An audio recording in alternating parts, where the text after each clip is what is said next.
Brown family, what's going on? It's Yvette Carnell coming to you as I do every Monday and Wednesday at 9 p.m. Eastern Standard Time with Army Osei Frimpong. What up? And we are here to give you your black politics for the day. So as I say I say this every time. I say this every Monday and Wednesday. Get your libations. Whatever libations you need. If you need a glass of water because you just worked out, go get that. If you need a glass of wine because the people at work been working you hard, go get that too. Go get whatever you need to be okay right now, because we have a very, very, oh my God, we have such an interesting, we have such a fascinating today. Fascinating. You know what? People are going to learn things that they might not have known. They might not have learned before. Yes. Because people lie. And we're going to get into that. We're going to get into how people lie. What's up, fam? What's up, Gianni? What's up, Aisha? What's up, Roger? Hey, let's go. So let me say something. Before I get started, as I always do, go get your libations. Please don't drink too many sugary sodas, though. Yes. Because they'll kill you. If you subscribe to the newsletter, I put something in there about sugary sodas and how they relate to every bad thing. So if your libation has to be that for tonight, I understand. But I'm just saying, futurely, you know, let's do the best we can. Get what you gotta get. If you gotta get a soda, if you gotta get a glass of wine, if you want a shot of whiskey, a shot of vodka, I understand. I'm here for you. We're gonna drink the libations. Don't spill the libations. Get yourself situated. Now, if you don't already subscribe to the newsletter, I send a newsletter out on Sunday. Every Sunday, and I apologize to the people this Sunday who didn't get to 8 p.m. I thought I sent it at 1 p.m. and somehow I didn't.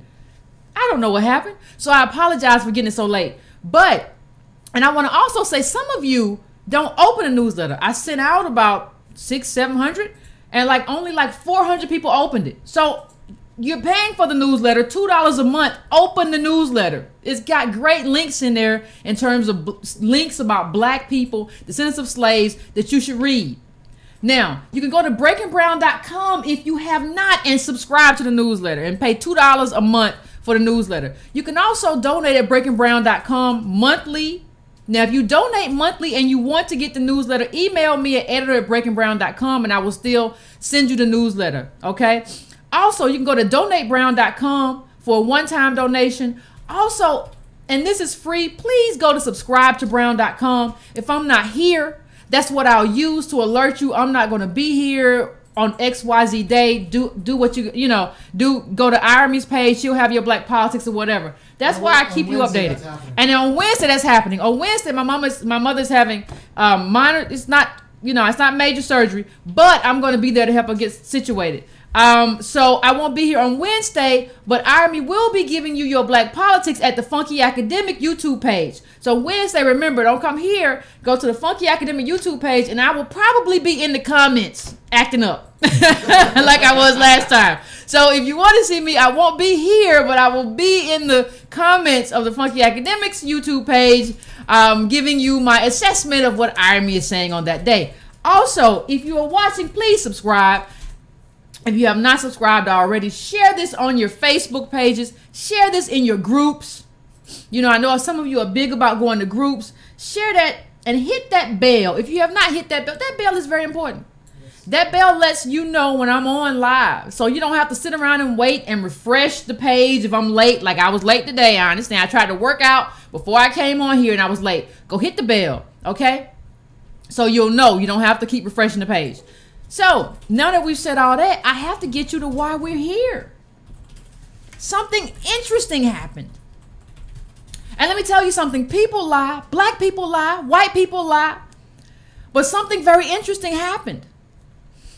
Recently, on somebody else's Facebook page, somebody tagged me on a page called the Didi Delgado Facebook page. The Didi Delgado Facebook page. So, thank you for that. For the Didi Delgado Facebook page, because you did something very good and very interesting. Okay, you asked white people to give an example of generational wealth that they had, experienced in their life that black people wouldn't have access to. And this gives white people a chance to tell the truth. And white people aren't the only people lying. Everybody's lying. I was on a Facebook page the other day. It was very interesting. I got some on my. It was very interesting. I was on a Facebook page. No, a YouTube page. I was on a YouTube page the other day, and there was a black man who said, "Oh, I started investing and I retired at 30." You're a liar. You're a liar. You did not retire as a black person who learned how to invest from nothing at 30. Why are you lying on Facebook? Do you have a problem? On YouTube, do you have some type of problem? But the thing is, black people lie. White people do their share of lying as well. And so let's get to the what I want to do is offer you screenshots of what these people said on that page, on that very, very valuable Facebook page, and that very, very valuable discussion. And I want to compare that to the real lives of African Americans. And later on, I'm going to have a little bit to say about Issa Rae. And I think it ties into what I'm talking about right here.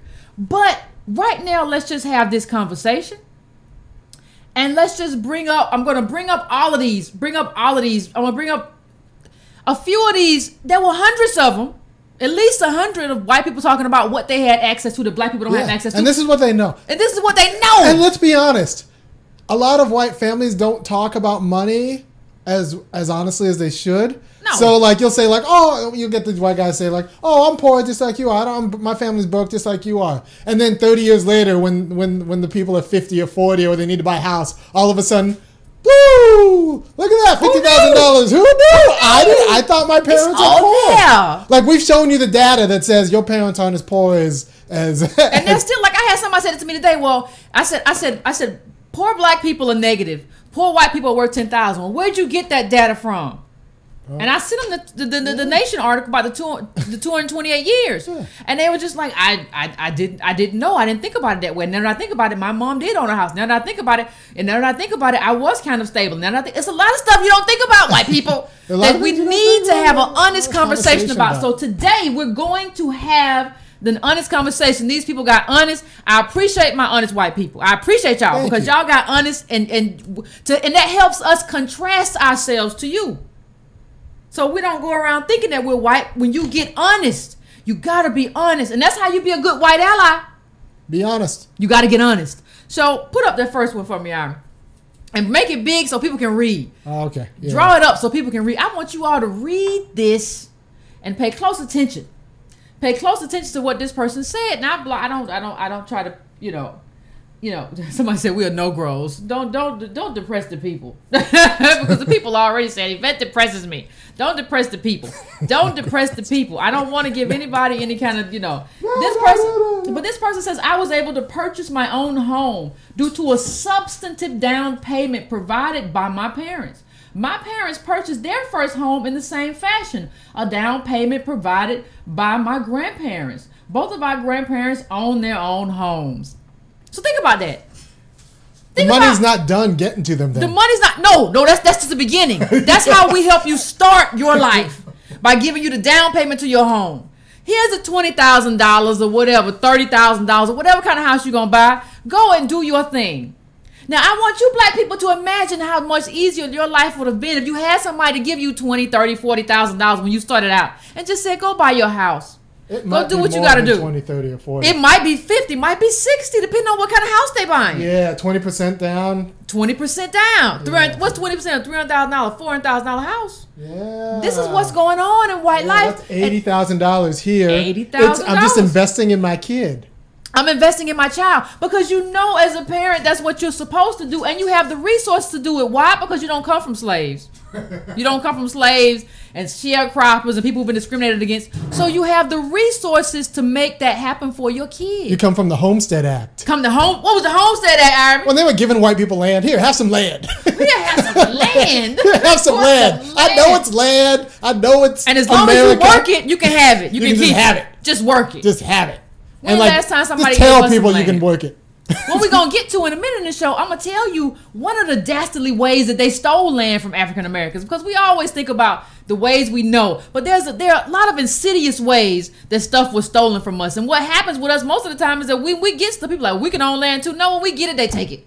They find some kind of loophole to take it away from us. And that's important.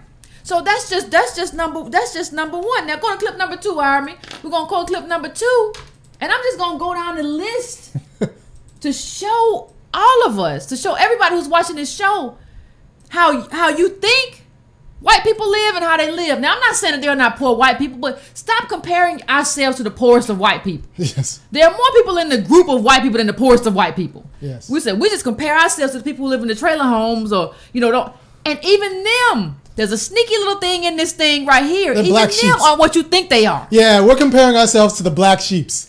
The ones who got kicked out. And some of the black sheep still have more than you think they got. And we're going to bring that out in a minute.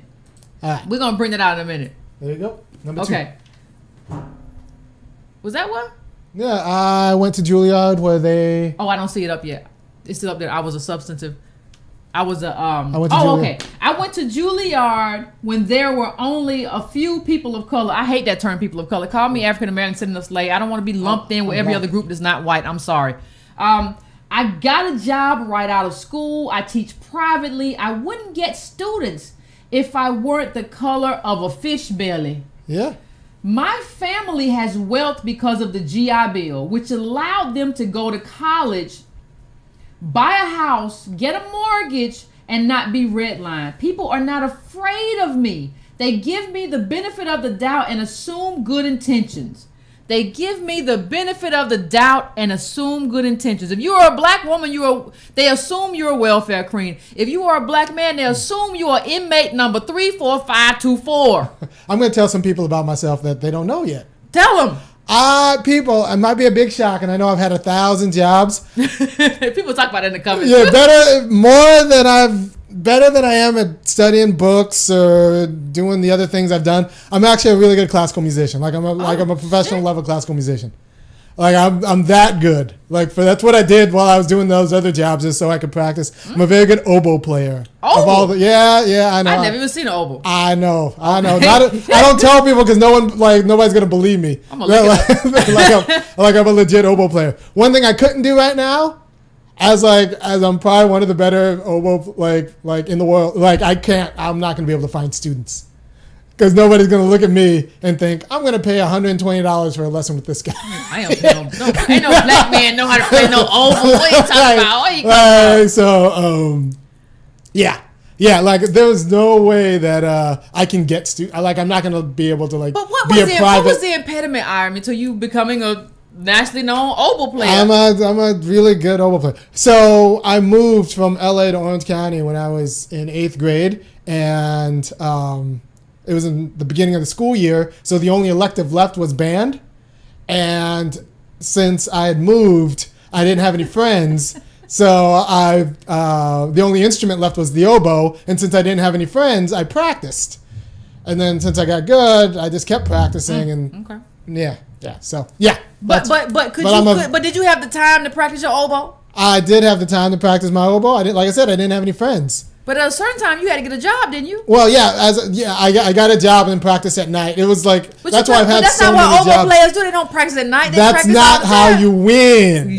Right. So that's not how you win. That's why anyway, I'm better than anyone would ever imagine. But I'm not going to be able to get students because I can't just walk into a place and have some nice Jewish guy or an Asian mother. Somebody said the real irony of Orange County. The real irony of Orange County. Yeah, I have pictures of me in the black guy in the middle of a white and Asian orchestra. I don't even know what an oboe. I'm gonna look up an oboe. Somebody send me can you put pictures? I want to see what an oboe looks like. Look, you put irony, IRAMI, and oboe in Google. And you come up playing an oboe? You might see a picture or two of me playing the oboe. You'll see reviews of performances I have. Yeah. When I was an up and comer. IRAMI, oboe. See what comes up. Okay. Somebody said irony oboe. Okay, let me just say this about the. But I'm not going to be able to get private students. Now ain't nobody leaving their kids alone with no felon. It don't even matter if you ain't a felon. You black. You look like one. You just shank somebody in prison. Don't nobody want to be bothered. But let me get back to this Juilliard person. This white person from Juilliard, right? The one thing that stands out to me when I look at that, when you look at this, you say, I went to Juilliard. My family has wealth from the GI Bill. Let's talk about the GI Bill, shall we? The one thing you need to understand about the GI Bill is how blacks were left out of it. That's one thing you need to understand about the GI Bill. Quit that clip number 3, Aaron, when you get a chance. Black people, African Americans in this country, were cut out of the GI Bill. Why we cut out the GI Bill? It's very simple. The federal government did not directly administer the GI Bill, right? When you were trying to get a home loan through that, the banks had to approve you, and then the federal government and the VA guaranteed that loan. So when you went in there as a black person, most of the time you did not get approved for a GI Bill. So there was no way for the government to guarantee something that was not approved by banks. So what happened is that we were locked out of a lot of the good stuff that came in the GI Bill. And so what does that mean? That means that white people who were veterans were able to glide their way to the top. And those of us, African Americans back then, African American veterans who wanted to come home and build a family, were locked out. That is the story of our life in America. Locked out is the story of African American life in this country. And that's exactly what happened. Now let me tell you something. I want to read something. Those of you who know, I've mentioned this book 1,000 times, and you know, I've mentioned this book, When Affirmative Action Was White. I've mentioned this book. Please, if you haven't already, please get the book. I want to read one passage from the book.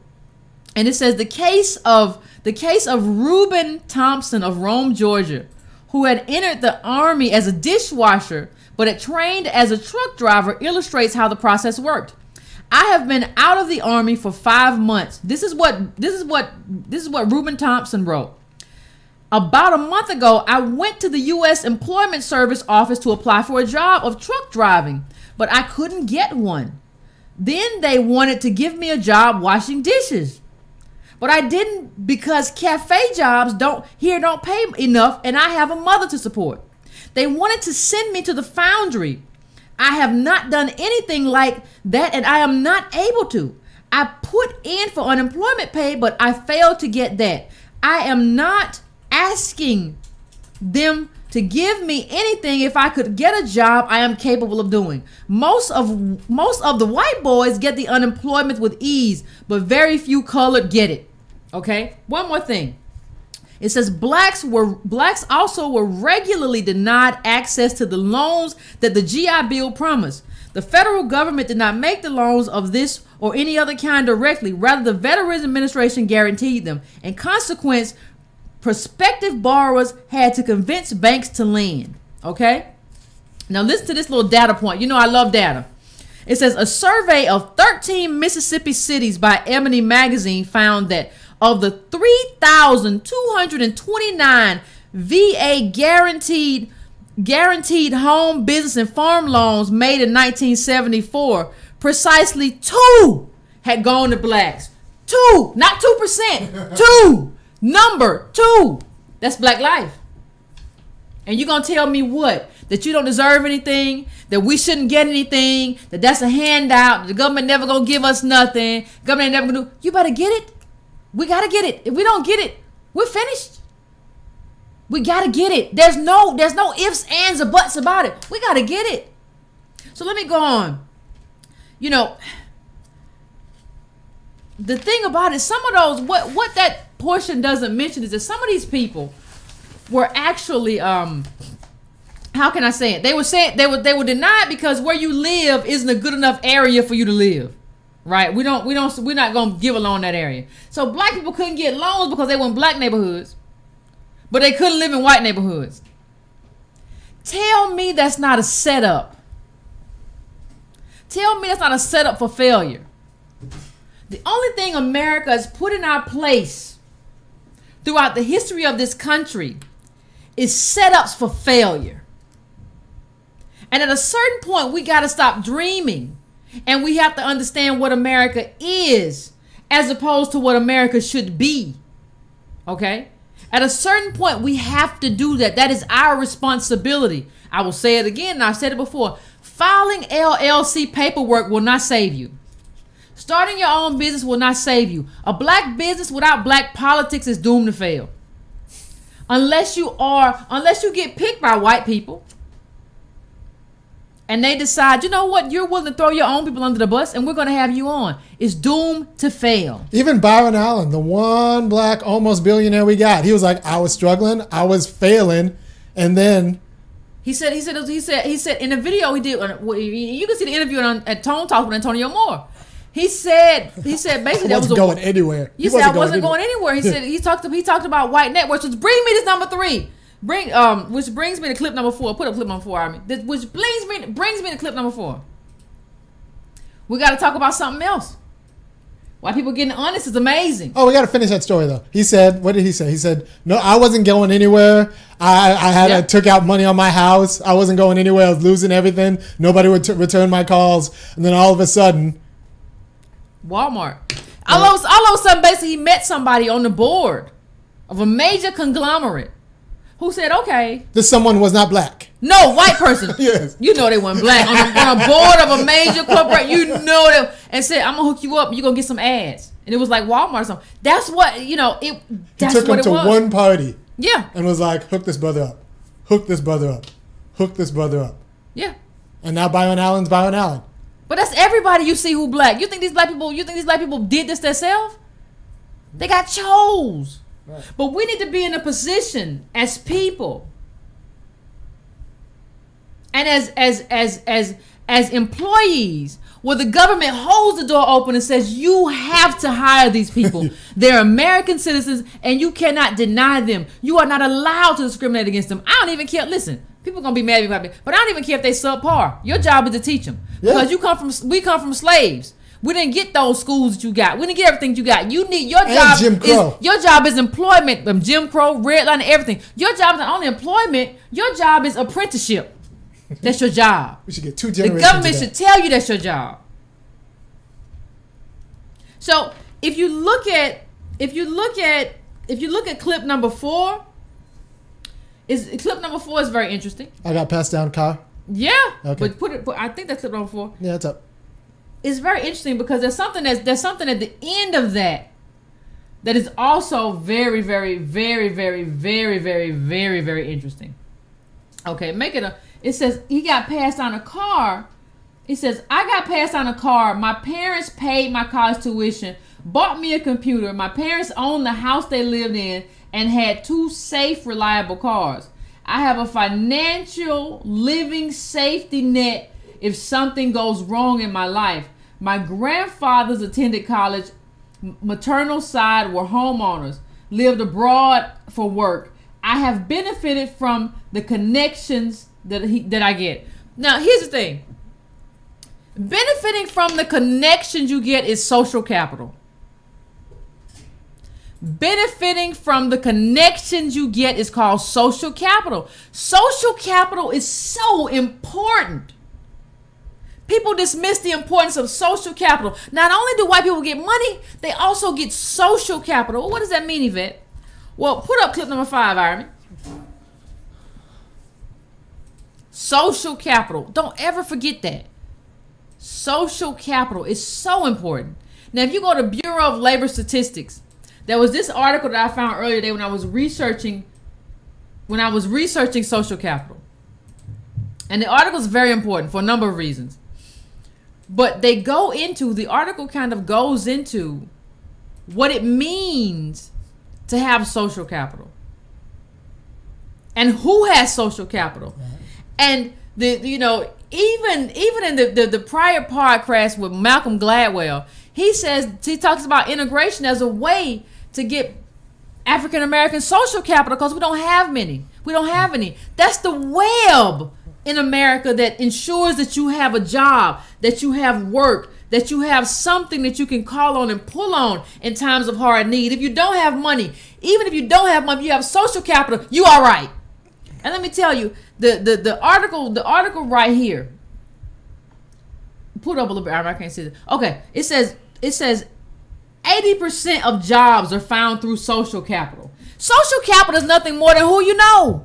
80% of jobs. 80% of jobs through social capital. Not Indeed.com, not, Monster Career Builder. No, it's found through people that you know. And these people that you know have leverage in their company. But they all say EEOC at the bottom. What do you mean? Don't mean nothing. Don't mean nothing. I mean, if you got somebody hanging nooses in your office and doing, but it doesn't mean anything in terms of social capital. You have somebody who works in some kind of office who has some kind of thing that can make 80%. your life better, can get you into this company and can transition you. And let me tell you something. Here's the thing. Social capital isn't just important in terms of, people think that social capital is just important in terms of how, getting a job. It's also important in terms of how you move up in a job. Whether or not, when you leave that job, can you lateral or go up into another position? All of that is connected to social capital. Who you know, how you know them, the position that person holds, and the power that they hold. And as descendant of slaves, we don't hold much power. So this is what social capital looks like, and we don't have any. And the problem is, well, there's a few things going on here. A lot. There's a lot. All right, so some black people get confused because they feel like, I know people who know people. How come they don't hook me? I know white people in positions of power. How come I'm not getting hooked up? Who know? I don't know no white people. Who know white people in positions of power? I got a lot of black friends who got burned because they thought their white friends would treat them. You thought they was gonna stand up for you? Yeah, you thought your white friends were gonna were gonna hook you up the way they hook up, their nephews and cousins, and it didn't work like that. It don't never work like that. Unless it's some kind of incentive from the government or a punishment from the government. Punishment for the government. A punishment. The government is the only entity big enough to bring down the hammer. If the government's not bringing down the hammer in terms of anti-discrimination, we're screwed. A lot of Gen Xers, about black politics. A lot of Gen Xers, a lot of millennial people who grew up in post-racial America thought they were post-racial. They ain't. Yeah, they found out that no. They was like, oh, I have white friends. No, it don't mean nothing, boo. It don't mean nothing. They're not going to hook you up. They're going to laugh and talk to you. And they love having one black friend. You're going to be a black friend, but you're not going to get nothing. Yeah. So, I mean, that's what happens. Put up clip number 6. The thing about it is, like, you need social capital, which means you need basically white people who have access, who have organizational power within their companies, right? That's what you need. That's what you need. You need white people you need that. But guess what? We don't know Trump? We don't know nobody. We don't know Trump. We don't know Ivanka. We don't know. No, break this down. 3/4 of whites have no non-white friends. You ought to be ashamed of yourself. If you watch this as a white person, you ought to be ashamed of your goddamn self. You ought to, just as your own personal reparations, make sure you have black friends in your life that you help. This is something that just bothers me. Just go out and help a random Negro is what that says. Not just like somebody at your job, and you have, that means that you meet good black people, and you just like, nah. You know what I mean? Like, I don't like it. So how, if 3/4 of whites don't have any non-white friends, how are you going to have a white friend or somebody that a white that has social capital in a company? It's not going to happen because we don't have it, because we come from slaves. He said, well, Yvette, why don't we start our own company? Oh, give me a break with that Cracker Jack box stuff. I can go and I can beat Amazon if I just buy all of my stuff from Amazon. Let me tell you something. And then I could get a business and compete with Walmart. Can y'all read my lips? Walmart can't beat Amazon. And you think you gonna beat Amazon? Anybody who tells you can start a business and beat Amazon is an idiot. Amazon will deliver you a $3 shirt in 2 days with no shipping. If you're a prime, you can't do it. White people can't do it, but you think you can do it? Give me a break, people. These people don't got no black friends, and they the ones with social capital. Listen, I don't know what I don't know what to tell. I mean, and the thing is, even the black people that you see, a lot of black people that you see don't even have that get promoted in the media, don't even have any organizational power. Like, I remember this Uber woman. She was a Ghanaian. That's why I brought her up one time. She was Ghanaian, and she was going to Uber, and everybody's like, "Oh, this woman's getting she's going from Apple to Uber." This black woman, I can't remember her name. It was something strange. So I said, my thing is, she's a brand manager. That's not like, look up the organizational chart of corporations. It's not a big deal in terms of power that you hold at a company. But we lauded over this Ghanaian having this kind of power at Uber, which is an awful company, which just has tore apart decades and decades of labor. The labor movement. Uber has been on the forefront of tearing apart the labor movement. So I call into question anybody who supports this woman and what she's doing. Look her up right now. Her name was like Bosum or something. I don't know. I looked the child up. Her name, look, she don't have no power though. She's not in that hierarchy of like corporate power. What are you cheering her on for? She ain't gonna do nothing for you, no way. She's not gonna do nothing for you. Uber, awful company. In terms of how they roll back labor, happened during your first black president though. All of his people gonna pluff. A lot of his people gonna be a part of Uber. Even his wasn't his defense director going to be a part of Uber and do Uber military. Really? Yeah, Yes. your first black president. Spit on his picture and burn it, please. Now, I get the sense that it's possible that Michelle wouldn't hook you up with a job. Michelle ain't hooking nobody with nothing. I don't know why black women get into this thing. They think Michelle is like cool people. She ain't. She married Barack. They both got what they needed out of that They relationship. both got what they needed out of each other, and they don't give a damn about us. And they never did. Let it go. Now let me say this. Whew. Let's go to clip number 7. My mom's into genealogy. Traced us back lots of generations. That's Yes. No, God that's the clip. Yeah, clip number 7. It says 7. Okay. 7 is a number. Okay, well, let me... Like 7 I is a thought number. that's the one. Ooh. Yeah, 7. Yeah, I meant. That's what it is. I've heard Oprah got white friends though. Yeah, she was a white mammy for how many years? She was the mammy to white people cry on my bosom, suck my teeth. That's who she was. What do you mean? Of course she does. I don't know what y'all talking about. You think Whoopi would hook us up? Whoopi just told us that as long as she gets her check on The View, she fine. Whoopi ain't concerned about nobody else. As long as she gets her check And from Whoopi don't Barbara have any Walters, kids either, so and she can just stroll in there looking half crazy and half drunk. She don't care. She don't care. It's like listen. I guess that's why she was chosen. Put it up a little bit bigger so I can read it on the thing. Let me just. I just want to read this. This is just. We gotta understand this, and I love this post. All right, I'm just gonna put it all the way up. All right, there you go. It's full. There you go. Black people, we gotta understand what's going on. We gotta understand what's going on. I don't know how to make it any clearer to anybody. We gotta understand what's happening in our lives. It says, this person is talking about, as we talked about at the beginning of the show, we were asking, what did you benefit from, white people, that black people, in terms of generational wealth, that black people had not benefited from? Those of you who tune in late, that's what we're talking about. There was a great post that on the page I mentioned earlier about what did white people benefit from, and white people came on the page and admitted what they benefited from that black people would not have benefited from in terms of generational wealth. And here's another one: little risk of homelessness. Grandpa fled a concentration camp. Grandma was the child of a broke immigrant working in a sweatshop, but bootstrapping got them through college because they had access to white privilege. I have a big, nice chest of drawers in my bedroom that was my great-grandmother's when she died. I got enough money to take a trip to her hometown of Italy. How many of y'all traveled abroad?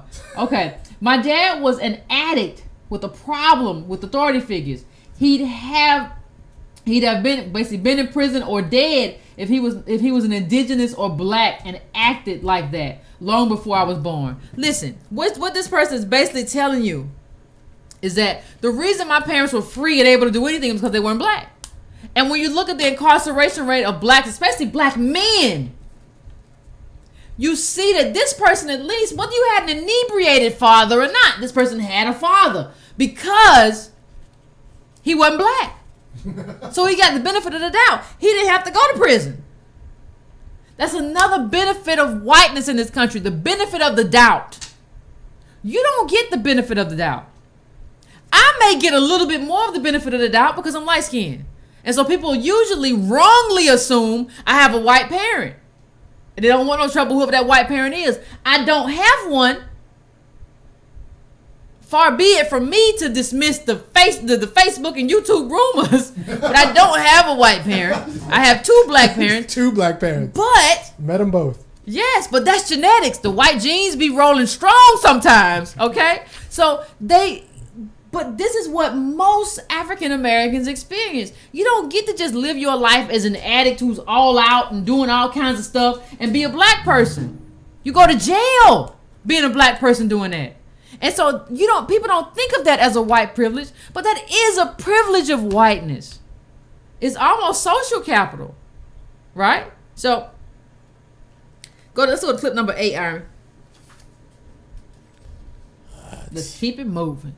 I mean, it's just amazing to me how we don't think about this when we think about the value of whiteness and what that means in terms of I salute these white people because they told us this. Yeah. Most of the time they don't. Most of the time they just be like, girl, I'm struggling just like you. No. Not just like me, you ain't. You struggling. And the poorest of white people may be struggling just like me. But that's a part of the race. Well, us, like, we're all. And there's always some uncle. There's some uncle that she's not talking about. Yeah, they don't want to tell you about. They don't want to tell you about. There's always some uncle, some person, some family member, something that's got something. I don't really want to talk about it because it's not your business. Basically. That's not your business to be understanding about my uncle. This. I was able to graduate from 4 years of private university with only $30K in debt because my grandparents and parents had been investing money in a college account since I was born. I've never had to buy a car because the expectation is that my parents will give me their old one toward the end of its life. My grandfather owns lots of rental property in North Carolina, and his accumulated wealth will be passed down to me and my siblings. That gotta be nice, boy. You can do what you want. That's gotta be nice, boy. That's gotta be nice. Let me just say something first. First of all, I want to say investing takes money. That's the first thing I want to say. Investing takes money. Anybody who wants to tell you about investing, but doesn't tell you about scale and investing in scale is a con artist. Because the whole point of being able to maneuver is not that you can go and buy 10 shares of stock. You're supposed to be able to buy 100 and leverage off that and leverage off that, 1,000 and leverage off that. That's what it is, scale. And you're supposed to be okay with losing. You can only be okay with losing if you have money. That's the only way that works. It's the only way that works. That's the only way investing works. It doesn't work as like, man, I'm working like I get $12 an hour and I got an extra $500. No, you're not gonna get nowhere off of 3 stock. I know who told you that, but it's stupid. Now, because that person said something about property and owning property, I want to go into property for a little bit, and I want to talk about property for a little bit. Listen, some of you watching the show haven't watched me before, and so you don't know nothing. I'm just gonna say it like that. You don't know nothing. You're just gonna be talking to me in the comments, and I'm gonna end up deleting and blocking you. So I just want to tell you that before you say something. You don't always gotta talk. Sometimes you gotta know you don't know enough to talk. So some of y'all will say, "Well, blacks should buy property." Well, let me just tell you a story. Put that up. I mean, yeah, you got it up from The Nation. If you subscribe to the newsletter, you already have this article. You already read it because I included it in the newsletter a while back. That's why you gotta subscribe to the newsletter. Okay, it says African Americans have lost untold acres of land over the last century. What does that mean? Okay, let me tell you something. The American government, white people, capitalists in this country are like a storm creator. And they keep creating all these storms that just steal from black people. And every time we get out of the hurricane, like, ooh, they create another one. And so this is just another one that they created to steal property from us. It's not just about the white mobs that came and took it and said, well, what you gonna do? This is another technique they use to strip us of what we have. And when you ask we don't have nothing, it's because they kind of stole it. So 900, okay, blacks owned. I want you to please pay close attention to this number I'm going to give you. Please pay close attention. Blacks own 15 million acres after the Civil War. 15 million acres. There were 925,000 black-owned farms. We own 14% of all farms in the U.S. We, African Americans, descendants of slaves, own 14. We're 13% then, but 14% now of the population. But we own 14% of the farms. That's what we were. Now, we only own less than 1% of the rural land in this country. And it says by 1975, only 45,000 black farms existed. And the article, if you read this, is like they went into a black hole. Now they went into white wealth. Whenever you see black people lose something, it's because white people gained something. White people stole something. That's what it means. And so listen, it's not just white mobs. There's something in that article that, read that article. You see the title right there. Read it if you haven't already. There's something called Heirs Property. What is heirs property, Yvette? Well, 81% of the people who had land back then didn't make wills. They didn't make wills. Why? People are going to be like, oh, people haven't read me before. You're going to get blocked. Or like, well, we just should have made wills. We come from slaves. That's why we didn't do that. We did good to get land. We come from slaves. We didn't make wills. So the property goes to a bunch of different descendants. Right? And it becomes what's called heirs property. Especially, this is something that's true, especially in the South. 81%, like I said, 81% of black landowners didn't make wills. Man. Now, most of the heirs, people who had heirs property, that was, we'll get to that in a minute, but most heirs from slaves, or sharecroppers. Descendants of sharecroppers and slaves. Now, heirs property still exists today. If you don't believe me, H-E-I-R-S, heirs property. Go look it up. That's a consequence of having come from slaves and sharecroppers. But let me tell you what these people have done. They're so slick. They made it to where if you have heirs property, you can't get any Department of Agriculture loans, which is what a lot of these small farmers exist on.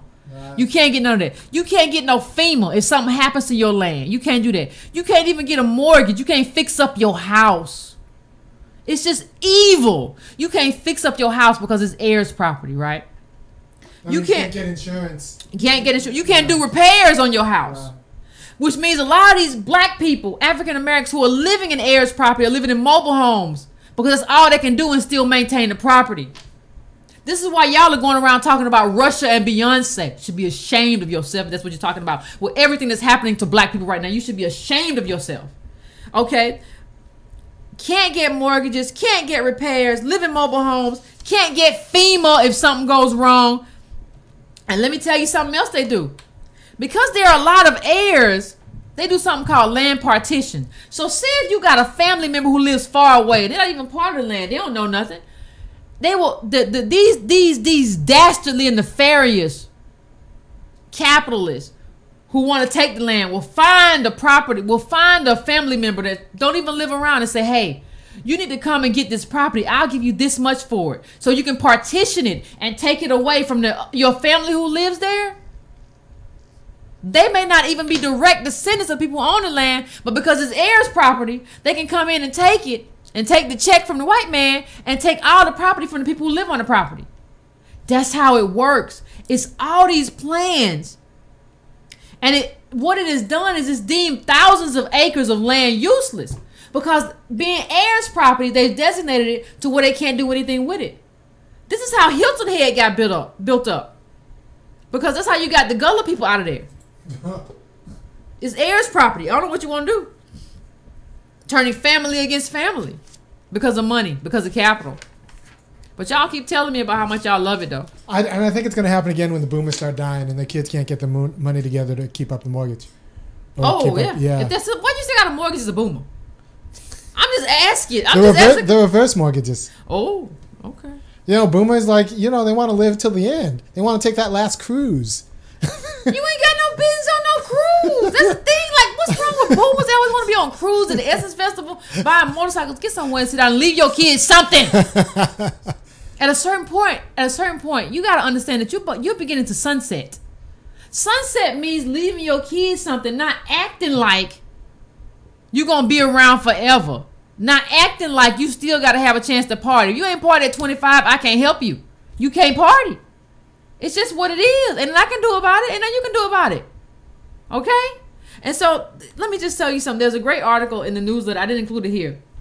There's a great article in the newsletter, though, about they're also stealing land from black people in Detroit through property tax, inflated property tax. Everybody know Detroit ain't really, come on, it's basically collapsed. But this inflated and illegal property tax is a way for them, for capital to snatch back that land and snatch back that property. And so that's what they're doing in Detroit. And we aren't talking about it because we're listening to people like Joy Reid go on about Russia and not understanding that Joy Reid is a tool of white supremacy.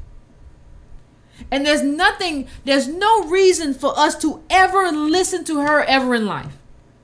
There's no reason. She has no particular expertise. She's not smart. She's just a tool of white supremacy. And that's what she's doing. She's not there for me. She's not there for you. She's just there to tell you about Kushner and Trump and how they're awful. She's not talking about this, and she's not going to talk about this. Okay? Now, put up the clip number 10, Irony, for me. Let's go to the next clip because I want to roll through these clips. I want to get it in. I want to get all this in so we can roll through all these clips. And I want you to see, make it a little bit bigger, so because I want to read it to the people, because this one I think is sort of important in terms of what I'm trying to drive home. Yeah, I have some ideas about this one. Yeah, we're gonna go to it. We're gonna go to it. Go ahead. Okay. Let me wait till it pops up on my screen. Joy Reid. She's garbage. I don't like to talk about people like that, but good God Almighty. No, she's got a job to do. She knows what her job is. That's the reason she's the only one left standing in Mississippi. Yeah. It says, my grandfather was a farmer. He worked hard for everything that he had. But of course, he also benefited from being white. His grandparents were among the earliest settlers of Oregon during a period when there were black exclusion laws. His family's ability to homestead in Oregon and to earn money from farming allowed my grandfather to grow up with the skills to homestead in Canada and to farm in Washington State. When he died, my father received an inheritance from a land sale, and my father invested it in such a way that my college room and board expenses were paid through the interest on the investment. Woo! The interest! Okay? She ain't talked about the investment yet. Oh, she or he. It wasn't a huge investment, but interest rates were really high. I'm aware that my ancestors would have faced many obstacles, no matter how hard they were willing to work if they'd been black. I'm also aware that the land they farmed was originally the territory of Native Americans that were persecuted, killed, and forcibly relocated to reservations. I am aware that I have benefited from the privileges given to white people. You better talk about the privileges given to white people, goddammit. You better talk about the privileges given to white people. This is what it is. And let me tell you something, people. I wanna just really have an honest conversation with you. You know, I hear a lot of people say, well, I worked hard for my money. She says my grandfather worked hard. You can work hard and still benefit from white privilege. Don't tell me that you worked hard and that's all it was. No, you worked hard and. It's not an if, it's an and. Go ahead, Aaron. And look, that land in Oregon was homestead land. So, like, part of getting that land was just being white and agreeing to work hard and kill a few Indians. Kill a few Indians. Well, here's the deal. Oregon is a state that people don't know. Black people were not allowed to buy property until 1926. 1926. And then they did something with interracial marriages, so that wasn't allowed to like the early 60s. So pretty much there is no old black money in the entire 1926. state. 1926. That's not that long ago. No. And all the land by the time we even got in was already bought up because 1926 is not that long ago. Yeah, it's like this. Come on, man. That's like 2-3 generations. So all the land. So I think actually the state of Oregon should just be like, this should be just like a tax that goes straight to like Spelman. Yeah. Just straight to. That's straight to the descendant of slaves. Come on, man. You did that. You basically like a big sucking sound. You can't own nothing here. 10% of like Oregon's GDP should just go to like black people in South Carolina, like because like they're like you were locked out of that whole state, and like Oregon's got like it's decent weather, it's got like a huge timber industry, locked black people out. They didn't get the land, they didn't get the trees on that land, they didn't get none of it. So and that was by state policy. And that was until 1926. Because they didn't want to be a slave state. So they're like, we don't want to be a slave state because that's gross, but we don't want Negroes either. So how are we going to do this? So they did it by just not allowing black people to buy land until 1926. Yeah, and somebody asked, I'm reading text here. Yeah. Is that somebody asked, you know, if only 1/4 of whites have a black friend, how many of that 1/4 do business with black people? There's 190 whites, 140 million no white friend. How many of those people are doing business with black people? Like how many? Even those who have a black friend, you're just there as an ornament. You're not there as a friend. You're not there as an actual friend. That's not who you are. You think that's who you are. You think that you're friends until it's time to make deals and do money and you realize you're not a friend. You're just a way for them to say that they're not prejudiced. I'm sorry you don't understand that, but it is what it is. Put up clip 11, Iron. Let's talk about it. Let's keep it moving. Let's talk about this. This is the best thing I ever seen. White honest people getting honest. I need black people to get honest too. Y'all get on. Y'all talk about y'all got a business. Y'all got multi. I need black and white people to start getting honest. Now, this is what allyship looks like. This is where we start. Because honesty is where we start. And like one more thing about the Oregon thing. The thing is, I lived for a few months in Oregon. You talk to regular white people about it, they have no idea. No history. But what did you tell me? What did you tell me about schools? Well, the schools, that you got to change this in the curriculum because you talk to a regular white person in Oregon about why there aren't any black people, and they'll say, well, I guess they just never came over here. They didn't like the weather. No! Y'all is fucked up. No! You did not allow black people to buy property until like 10 minutes ago. Buy property. I'm going to rent from you. Until 10 minutes. And then you have to... No! Like...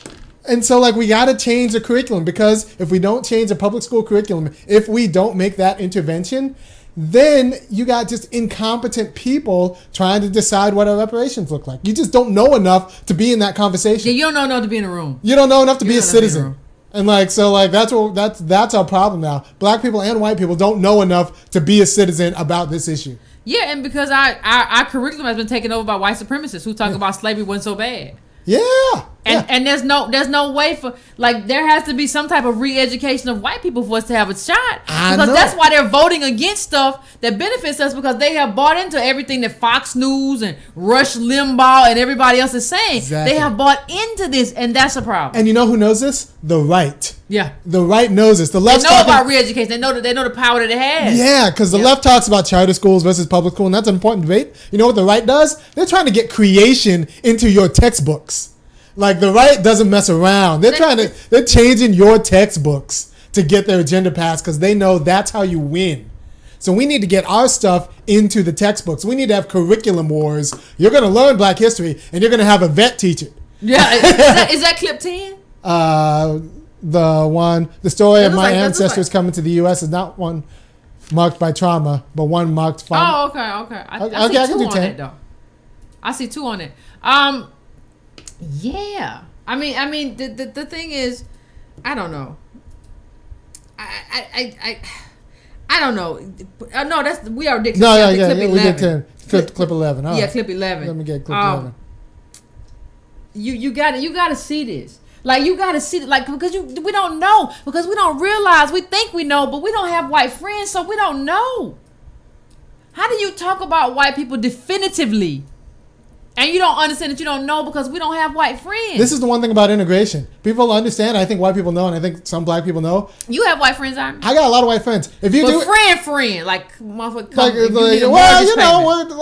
My wife's white, so like. Yeah, but I mean, that's not a friend. That's your wife. And it got real because she didn't realize that when she married me, she would become black. Like, people don't treat me as nice. I don't like this. People don't treat me as well as. Yeah, that's interesting, ain't it? Yeah, so I was like, well, yeah, you're black now. And, you messed up. Because I'm not going white. You're black now, and that's just how it's going to be. But like white friends. Like I can say I don't have any white friends. I do know. I know a lot of my black friends who thought they had white friends, and then they got their feelings hurt when like those white friends didn't hook them up. Because don't expect the hookup. Black people, tell your 16-year-old kid, tell your 20-year-old kid, tell your 25-year-old kid, tell your 35-year-old kid, you're not going to don't expect the hookup. Expect not to get the hookup. That means if your white friend actually hooks you up, think of it as like a bonus. Oh, expect not to get the hookup. I've never gotten hooked up by a white person. Well, you're not. I've gone out to happy hour with them, but that's about it. Yeah, you're not gonna get the hookup. That's fine. You can be friends, but don't expect the hookup. But listen to this. This is clip number 11.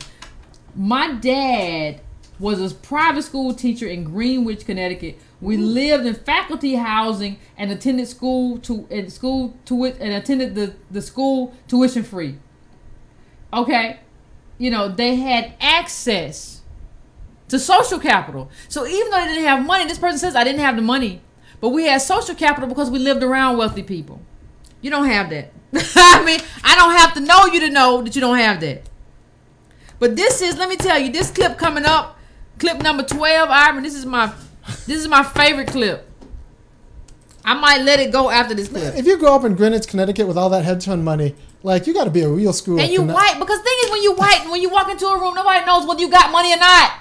Nobody knows. They gotta get to know you to find out. When you walk in as a black person, it's an assumption. You ain't got no money. Like, aren't like $70,000 a year just jobs just like being thrown away out there? Just like, if you're a big screw up and you're someone's nephew, can't you just walk into like in Greenwich, Connecticut? Connecticut. Greenwich, Connecticut. That's where all the hedge funds are. And that's oh man. I mean, this is the best one. Put that one up big, guy. Put it up big, because I'm gonna read this because I want everybody to understand this. I think this is the one I'm talking about. All right. Let me read this. When this one comes up, I want to read it because this is important. This is like really important. This is like a huge deal. And this goes to everybody who says, "Well, white people are poor too." No, not all white people, just some, but a minor, like a sliver of the poorest of white people who you can trust. But let me read this. It says, "Thank you for this important conversation on transgenerational assets. Even though I have never made more than $25,000 a year before taxes, my inherited and married into wealth allows me to live more comfortably than others at my income level do. I have yet to purchase my own vehicle. I've had 2 cars handed down to me by my parents. I have never been homeless, though my husband almost was before we met. He has rich parents, but they cut him off, black sheep army, due to drug problem that he has since fixed through rehab and privilege." So the thing is about you black people, when you lose your money, you fucked up. You did something wrong, you got addicted to something, and then the white people cut you off. That's not the same as never having nothing. So this guy's a degenerate. He had a drug problem. This guy's a degenerate. He's a drug problem. We go to jail for a drug problem. He just gets cut off. So for a little while until he cleans up. For a little while, clean your shit up. And listen to this. I have never struggled to eat, though I was on food stamps for 1 year. More than half of my college expenses were paid for by my father, who attended Harvard. Bitch, Harvard. I'm also still on his phone plan, and he occasionally helps me out with my repair expenses. I live in a condo that was bought by my mother-in-law for my husband for $27K in cash. Because you saw $27K in cash. I never seen it. Because the prices of these units, because the prices of these units plummeted in the housing recession despite being built brand new in 2006. She is in a divorce. Well, she is a divorce lawyer. She's an attorney who went to college and does very well for herself. And we have to pay on the condo. All we have to pay on the condo are housing association fees and property taxes. God damn it, that must be nice. Listen, there's so much to break down in that article. In that comment. First of all, this is the kind of white person she said she never made more than $25,000. This is the white person you run into and you work with them and they say, "Girl, I'm just like you. I ain't never made more than $25,000 either."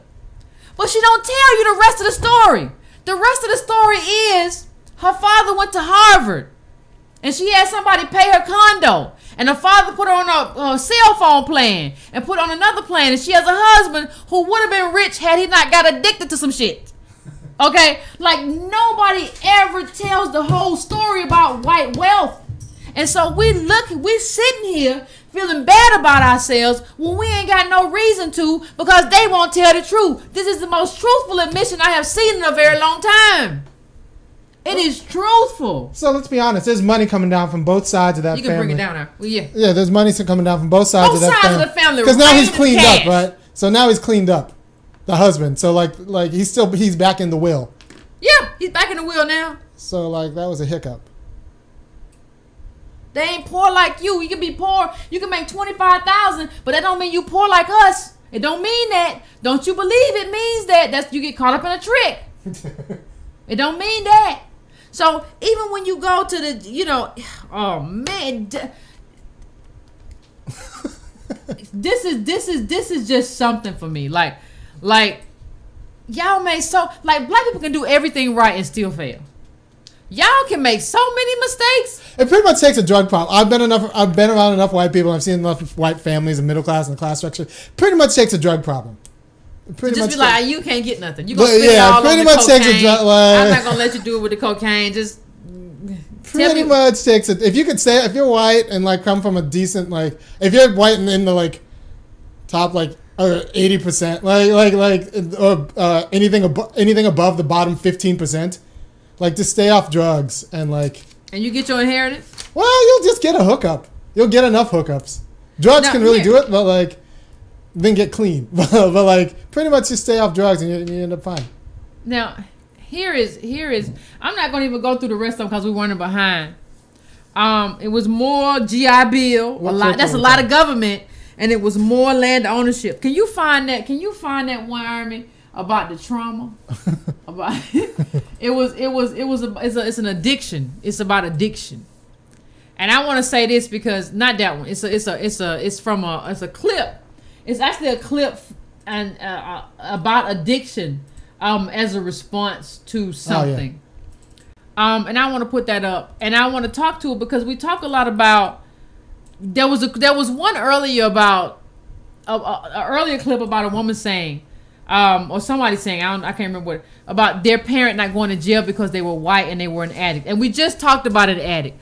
So, addiction, Gabor Mate, if you haven't looked him up as an addiction specialist, please do that. Because what he says, addiction is a response to a childhood suffering.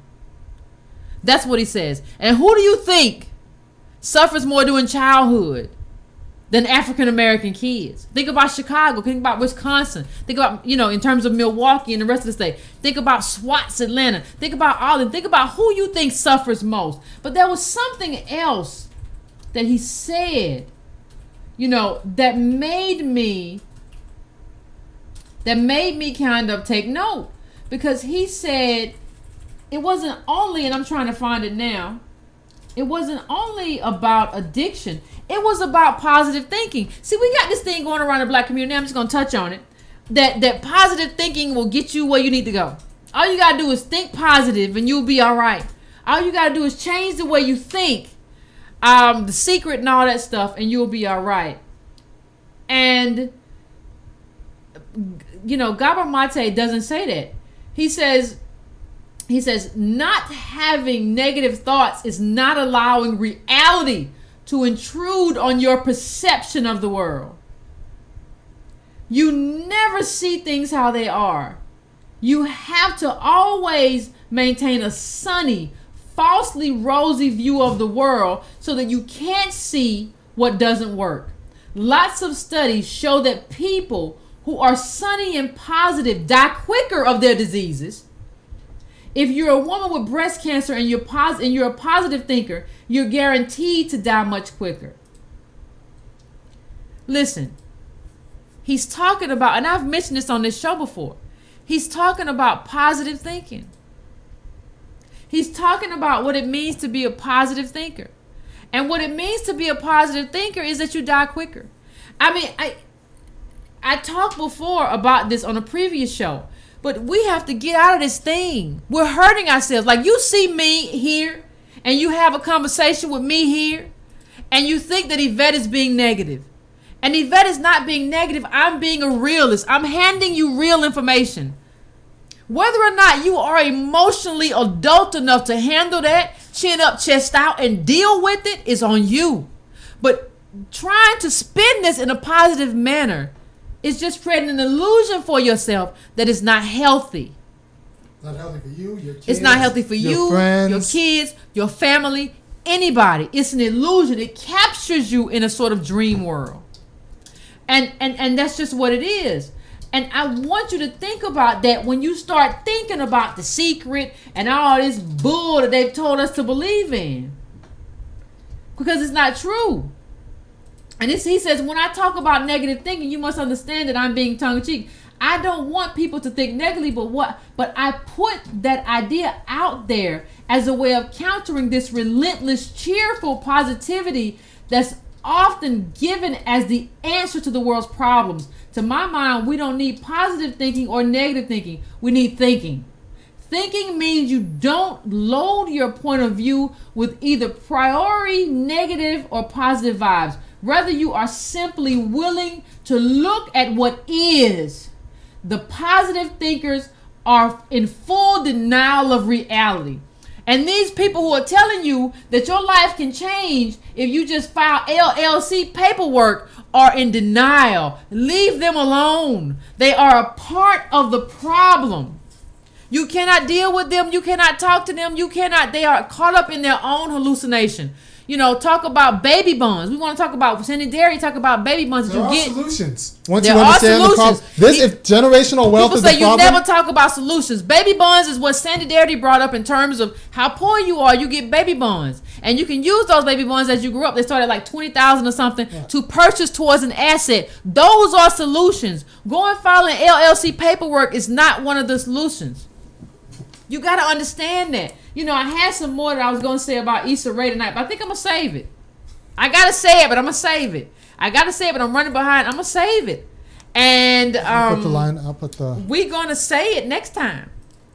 So when I come back on Monday, I think I'm going to research even more and tell you about how weird and dishonest, and I got a lot to say. The media game is the game. Is like that's and y'all got these people who don't even know how to be black, and they never talking African American talking about African Americanness. That's another reason to be ashamed.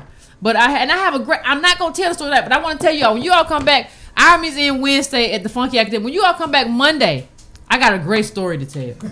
I got a great story to tell about something that happened to me, and I want everybody to hear it. I'm not gonna tell it today. I know Ice is back, and that stuff she put on the other day was bull.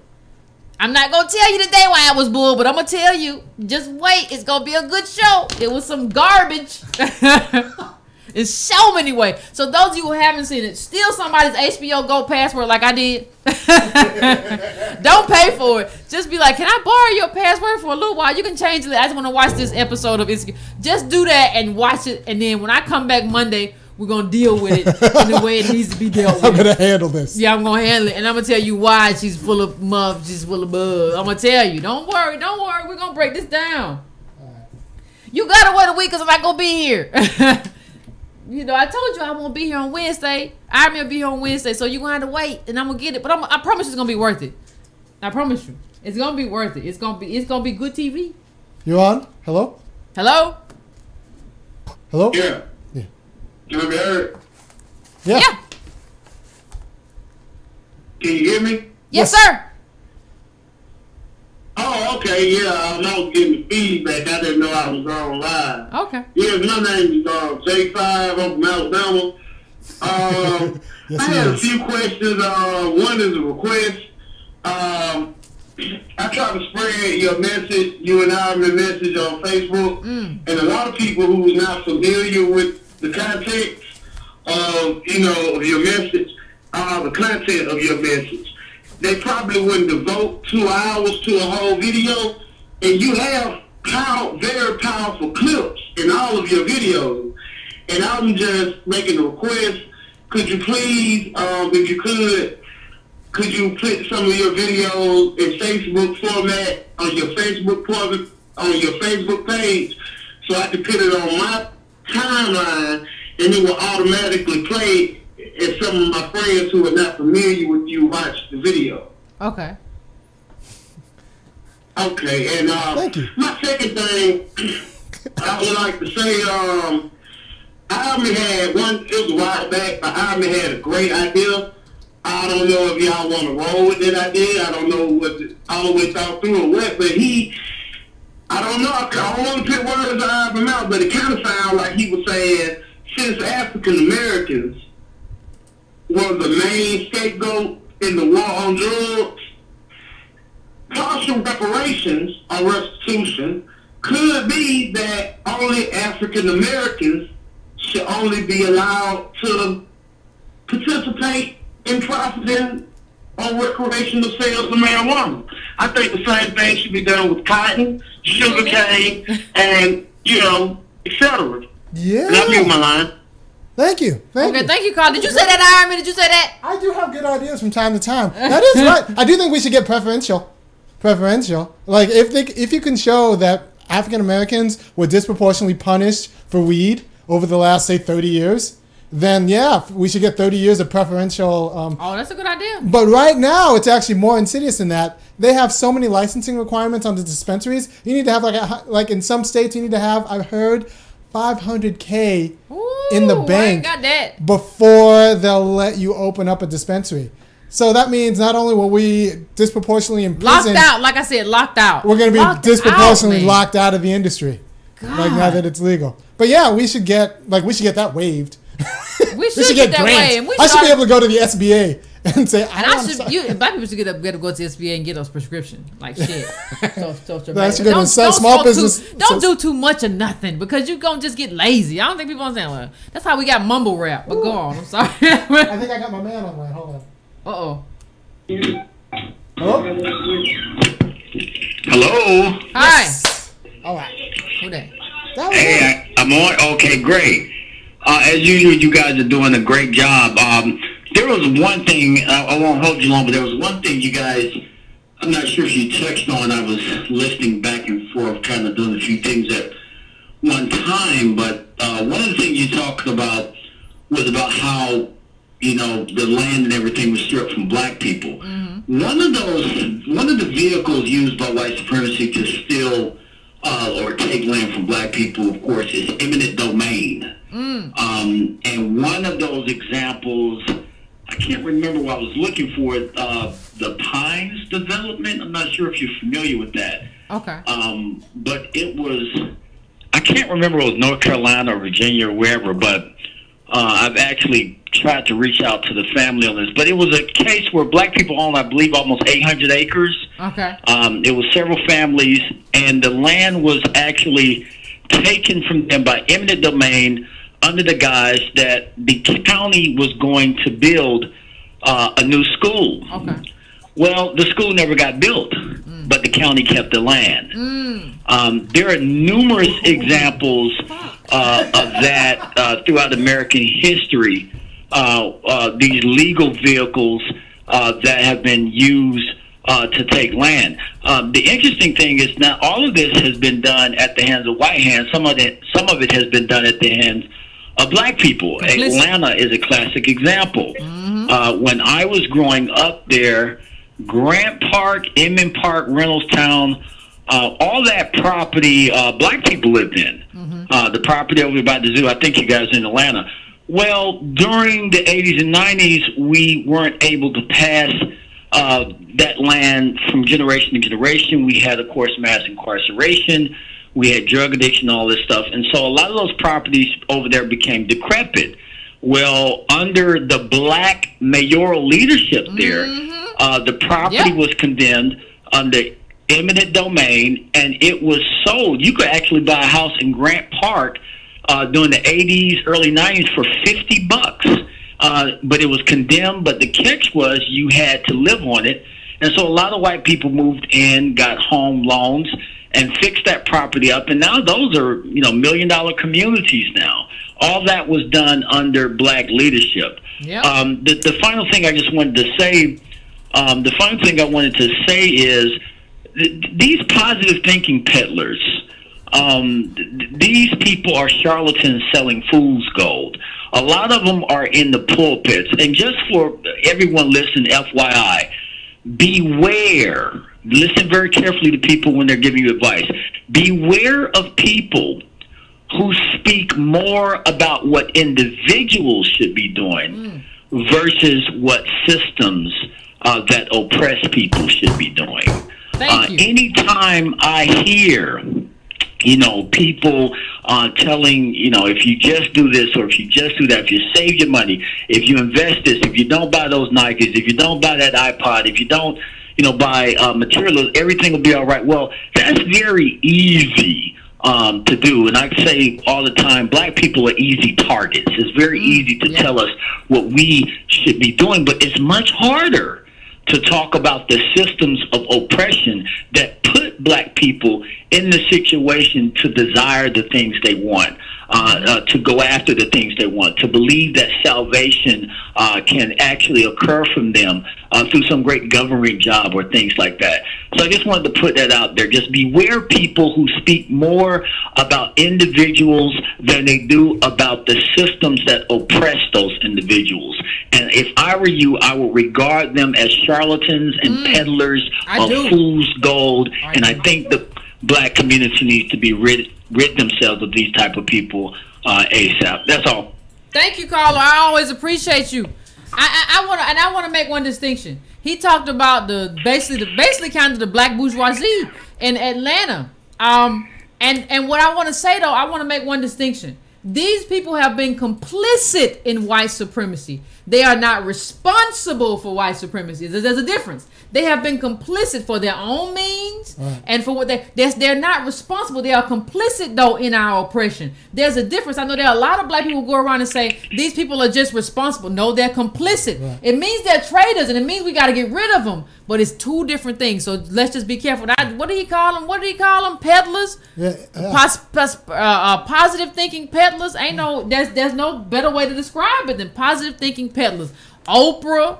Somebody I used to work with. There's a lot of people in positive thinking peddlers. If you just start doing this stuff as an individual, it's going to amount without thinking about what you have to do systemically. There's nothing we have ever done in this country as African Americans that has not come from us as a group coming together and doing stuff. It just hasn't happened. Right.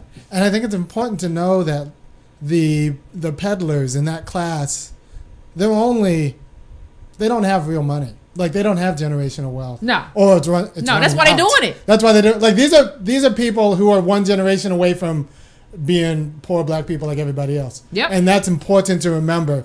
So, like, you can have some sympathy for them, or a little bit more sympathy for them. You still got to get rid of them, but you still got to get rid of them. Still got to get rid of them, but when Melissa Harris Perry lost her job, she lost her job, and she probably lost the main income for her whole whatever. Yes, and she admitted that. She admitted that's what happened. Yeah, she admitted that she was taking care of people in her family. Yeah, Elijah Wood can't take care of his daughter. I can't say that. Can I say? Is that too rude to say that Elijah Cummings can't take care of his daughter? If she's driving for Lyft, you can't. You obviously can't. You don't have the connects. That's social capital. You're a congressman and you don't have social capital enough to be like, here, give my daughter a job. You're college graduate. She graduated from Howard University and she's driving Lyft. You don't have the social capital to be like, hey, I'm on this committee, I'm doing this, hook my daughter up. You don't have that, and you a congressman. What does that say about the rest of us? Right. So they'll sell us out, but they're also broke. Yep.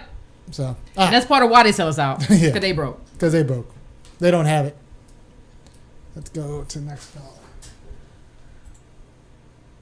Boy, I tell you. I think I got Tony on.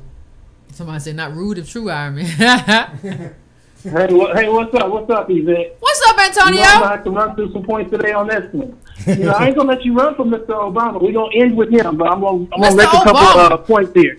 I want everybody to know that Yvette's mama is black and she can fry some fish. Because I had to eat more than a couple pieces while I was down there. But I just, what I wanted to say is, ain't it interesting that Guyanese girl got a job as an executive at Uber? But Elijah Cummings' daughter is driving the Lyft car. Ain't that something about black life? It's a trip to me because what I see is, even in the telling of this post, we really don't grasp how atrocious, how bad, race is in this country and how race started in this country. And I think that what's starting to happen is we're trying to recreate it into something we can understand, like when we say God and making it to a man, because then physically we can understand. That's what we're trying to do with race, and it's so much more insidious. And I think that when I look at Slavery by Another Name, the documentary PBS did, I recommend everybody go watch that documentary. There's a story about the Comers, and I don't know if you recall this story about the Comers, but they had been told that their grandfather was a hard-working man their whole life.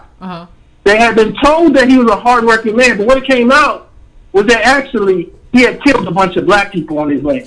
Yeah, I remember. And he was one of the only people prosecuted for the lynching of black men for like 100 years or something of the sort. So we get this narrative about being hardworking, right? But when you cut it open, somebody else was doing that hard work. Yep. And I think that it's a trip because in so many instances, when I look back, let's just point out 2 pieces of data. The first thing I would say to you is, if 3/4 of, if white people got 90% of the personal wealth, $94 trillion, they got 90%. And if 3/4 of them ain't even talking to black people, and of the quarter, you probably ain't doing business with nearly none of them, how are we supposed to ever compete? And somebody would say, we're supposed to just make some money. But then tell their kids that money don't grow on trees. Nope. It don't make no sense. No. The other thing I was going to say to you is something that Shapiro pointed out in the interview that I had seen, where he pointed that a quarter of all white home ownership can be traced back to that Homestead Act. Today. Think about what we're saying here. We're saying that the wealth is tied all together. And it's a trip because I think a large trip, this is the last point I'll make, a large part of the reason that we can't see it is because of covers and facades. And no one is better than Barack Obama. Because if Barack Obama had to answer this question, he'd answer it as a white man. His white grandma left him $500,000. There might not be more than 10 to 15% of white people that will receive that kind of inheritance, and there might not be a full percent of black people. Barack Obama would have to answer this question about privilege as a white man with no inkling of a cost of slavery in his background. And this is the guy we call our first black president. Ooh. I'll leave it at that. All right, Antonio, thank you for calling in. He said the man we call our first black president will have to answer this question about inheritance as a white man. Because Barack Obama inherited $500,000. And that was pretty much liquid. That was liquid. Stocks are liquid. You can just liquidate them, do whatever you. $500,000 from his white grandparents. He would have to answer this question, not as you, not as me, but as a white person. And that's the man who we call our first black president. And the question is, really, what does that say about us?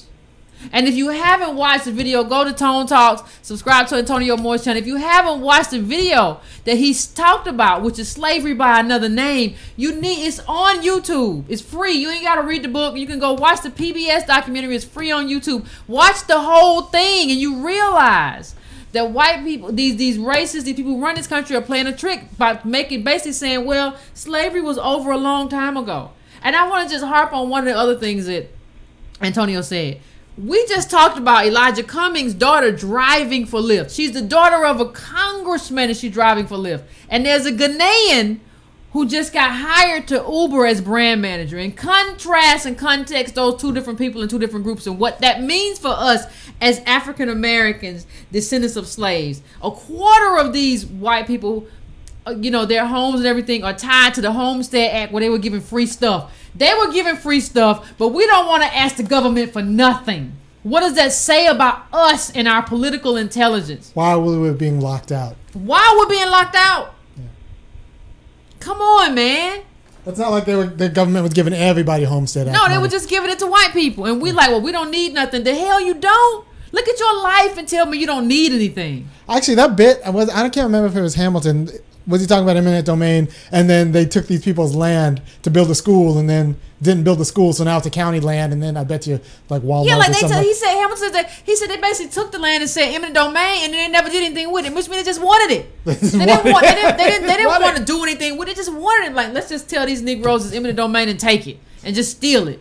Listen, America is a storm machine. I'm not saying white people don't get caught up in it, but it's a storm machine that's been targeted at black people. And so every time we survive a storm and we start getting ourselves together, they throw together another storm machine. Sometimes it's tornado, sometimes it's hurricane, but either way we get messed up. What I'm telling you is that politics is the only way to say, stop the storm machine. We tired of this storm machine. Every time this boom and bust capitalism, every time we get thrown under the bus, fired and all this, stop the storm machine. It's the only way that you stop the machine. Yes, some people will survive the storm. They will come out from up under the wood and the planks and go on to live another day. But we're talking about what's best for the entire community. That is the issue that we're left with. We got to stop the storm machine. That's the issue, and that's the only solution. That's black politics. And if you don't want to do that, I don't know what you're going to do. I don't know how we're going to survive, because we're not going to survive in this country, which is toxic to us and has been oppressing us. We're not going to survive it individually. We have to do it collectively. And if you don't see that, then I don't know what to tell you. Let's see the next one.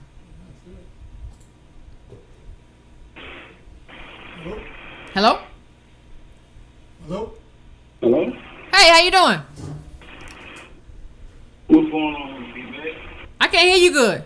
Can you hear me now? Yeah. I got a question. So, I mean, what do we do? I mean, you know, there's no point in trying, you know, from watching your videos. It's like, what do we do? Listen, if you watch my videos, you know that I know. I never said there's no point in trying. I said, I don't know. I don't even know how this happens. I keep saying the solution is black politics. Good black politics. I even pointed to Jackson, Mississippi. You know, well, Laquela Mumba, he passed away, but his son, you know, we'll see what he does about redistributing money to black people, black business owners, having us get contracts and organizing for black people in this country to have what we deserve. That's black politics. I never said don't do anything. I always said we have to organize collectively in a way that's beneficial, as opposed to going the individual route, which is built for sharks, and sharks are white capitalists. I've always said that. I've never said there's anything that we can do. I don't know why people keep saying it.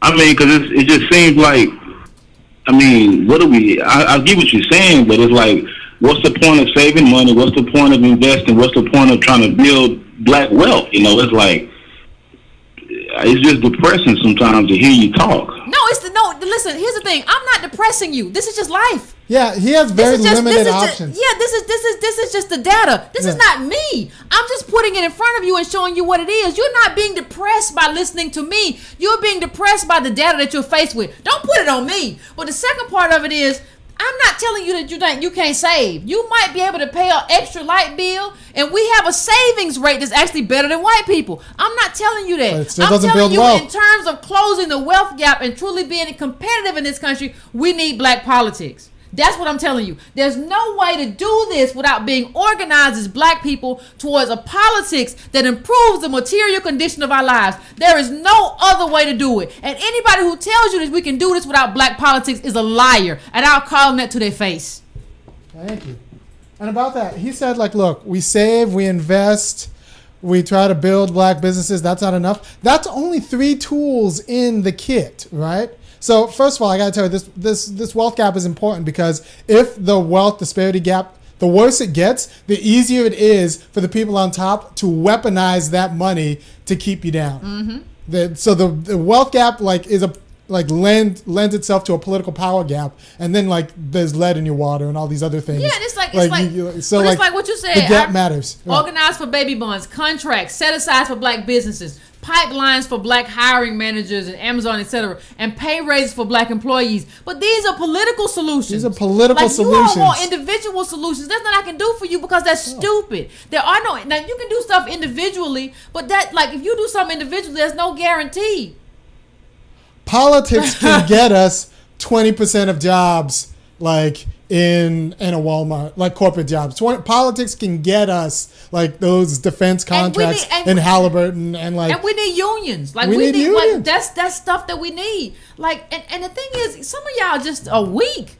Like, some people say, well, Yvette depresses me. You need to suck it up. We come from people who used to be hung from trees and whipped on the back. Suck it up. Stop being a coward and a punk all the time. I'm depressed. When you tell me you're depressed by what I say, that lets me know that you're weak. You need to just get your stuff together and get in the fight. I don't have time to talk to weak people who don't understand that, like, this whole position that we're in requires a lot of courage. And you need to come with it. Because now you're dead weight, honestly. Yeah, now you're dead weight, and I just need to cut you off. Let's hit the last caller, Arden. You got it.